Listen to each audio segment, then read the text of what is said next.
Nothingness. She has been driving for hours on end across this nothingness.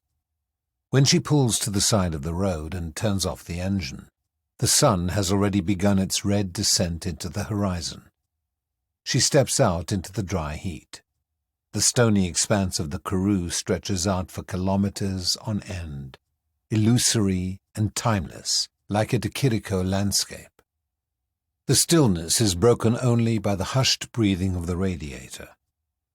She walks away from the vehicle, oblivious to the scratches on her legs as she makes her way through the thorny bushes and the sharp yellow grass. She goes deep into her imaginary canvas, then stops. The sound of her footsteps fades out. There remains only silence. Deep, primordial silence. That's all she's aching for. Goeiemorgen, Zoe. She flinches. She's been sitting on her solitary rock for quite a while now, watching the sky veer into blood orange, and hasn't heard any footsteps. The initial fright turns quickly into disbelief. That voice. Could it really be him? She turns, and there, a few steps from her, stands the shortest of men, no taller than 1.5 meters. His dark olive skin is wrinkled and shriveled like a walnut shell. Under the visor of a battered baseball cap, she makes out the slants of his eyes and, out of the shade, his slightly restrained, dignified smile. She jumps up to greet him. Koma, ek sien jou. The old bushman comes up to her with light steps and clasps her hands in his. I see you too, mejuffrou. Startled by the dreamlike apparition, she briefly looks past Koma, trying to figure out where he may have come from. All she can see is a boundless stretch of bare country. What are you doing here?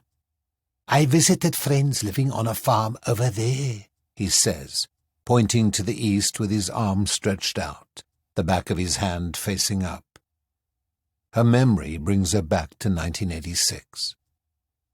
She's a graduate student spending the summer in Schmidtsdrift. The army has chosen the nearby military base to relocate the Bushman soldiers who fought in the frontier wars in Namibia. They've been brought here with their families, away from the public eye.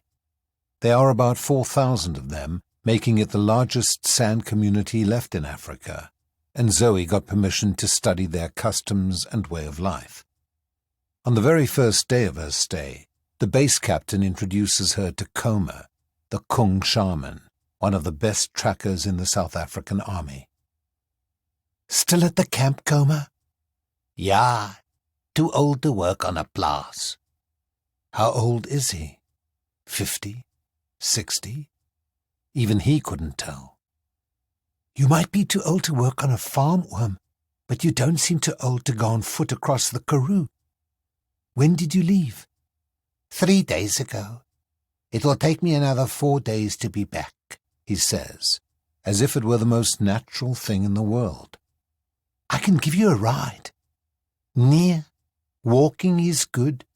it has taken me back to the lost days when I was a young hunter. As he talks, Koma lets his eyes roam across the landscape. For a while they share the stillness of the place, drawn by the same sense of wonder, the same urge of wandering.